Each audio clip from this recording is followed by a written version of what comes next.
क्या कोरोना एक बार फिर लौट आया है? और अगर हाँ, तो क्या ये वही पुराना वायरस है या कुछ और ज्यादा चालाक और खामोश? दुनिया भर में चर्चा है कोविड के नए वेरिएंट की, JN.1 की। तो आखिर क्या है JN.1 और इसके लक्षण क्या है और इससे डरने की कितनी जरूरत है, आपको बताते हैं। JN.1 दरअसल ओमिक्रॉन परिवार का ही एक सब वेरिएंट है। वैज्ञानिक भाषा में इसे ओमिक्रॉन BA.2.86 का सब लाइन माना गया है। इसका मतलब है ये वायरस बार बार म्यूटेट हो रहा है, यानी खुद को बदल रहा है।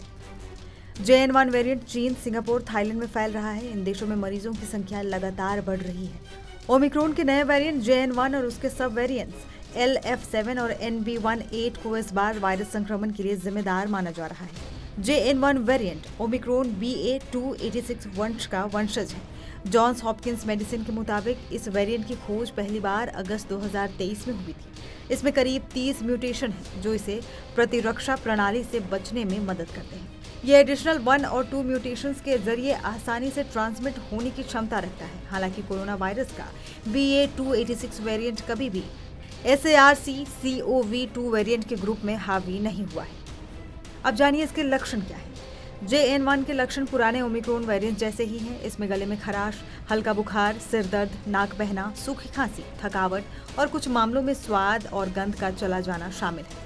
अभी तक की रिपोर्ट्स के अनुसार ये लक्षण हल्के से मध्यम स्तर के हैं और ज्यादातर मरीज बिना अस्पताल गए ही ठीक हो रहे हैं। अब बड़ा सवाल, क्या JN.1 खतरनाक है? WHO और भारत के स्वास्थ्य मंत्रालय के अनुसार JN.1 तेजी से फैलने वाला जरूर है, लेकिन फिलहाल इसके कारण गंभीर बीमारी या मौत के मामले सामने नहीं आए हैं। एक्सपर्ट्स का मानना है कि ये वायरस इम्यून एस्केप यानी हमारी वैक्सीन और प्राकृतिक इम्यूनिटी को धोखा देने में सक्षम हो सकता है, लेकिन इसका मतलब ये नहीं कि ये घातक है। हालांकि अधिकारियों के मुताबिक ऐसा कोई सबूत अब तक नहीं मिला है जिससे ये कहा जा सके कि ये वेरिएंट पहले से ज्यादा खतरनाक या फिर तेजी से फैल रहा है। अधिकारियों का कहना है कि कमजोर इम्यूनिटी वालों को थोड़ा संभल कर रहने की जरूरत है। ऐसे लोगों को ये आसानी से अपना शिकार बना सकता है।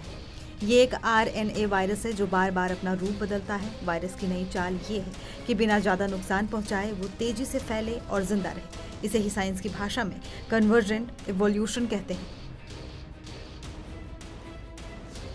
कोरोना वायरस के नए वेरिएंट के मामले सिंगापुर और हांगकांग जैसे एशियाई देशों में सबसे ज्यादा बढ़ रहे हैं। LF7 और NB.1.8 वेरिएंट की वजह से मामलों में उछाल देखा जा रहा है। दोनों ही कोरोना वायरस के JN.1 वेरिएंट से निकले हैं। सिंगापुर में 1 से 19 मई के बीच कोरोना के 3000 मामले सामने आए हैं। हांगकांग में कोरोना से अब तक 30 मरीजों की मौत भी हो चुकी है।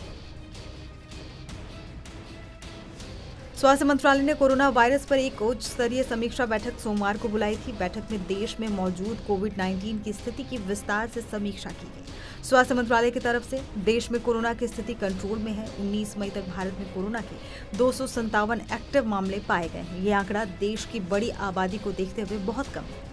मुंबई में 2 मरीजों की जान भी संक्रमण से जा चुकी है। भारत में कोरोना के ज्यादातर केस केरल, महाराष्ट्र और तमिलनाडु से मिले हैं। हालांकि भारत में JN.1 कोरोना वेरिएंट के सर्कुलेट होने की अब तक कोई आधिकारिक पुष्टि नहीं हुई है। PTI ने एक आधिकारिक सूत्र के हवाले से कहा कि देश में पाए गए कोरोना के मामलों में भी लगभग सभी मामले हल्के हैं। इससे अस्पताल में भर्ती होने की भी जरूरत नहीं है। एक्सपर्ट्स के मुताबिक फिलहाल घबराने की नहीं, सतर्क रहने की जरूरत है। वायरस से बचाव के लिए भीड़ में मास्क पहने, खांसी सर्दी होने पर तुरंत अस्पताल पहुंचे, बार बार अपने हाथ साबुन या हैंड वॉश से धोते रहें। खांसी या छींक आने पर मुंह और नाक को टिश्यू पेपर से या रुमाल से ढकें। जिस टिश्यू पेपर को इस्तेमाल किया जा रहा है उसे खुले में नहीं फेंकें। कुछ भी छूने से पहले और बाद में हैंड सैनिटाइजर का इस्तेमाल जरूर करें। कोरोना ने भले ही अपना रूप बदल लिया हो, लेकिन हमारे पास अब अनुभव है, समझ है और सबसे बड़ी चीज जागरूकता है। तो बस सावधानी बरतें और स्वस्थ रहें।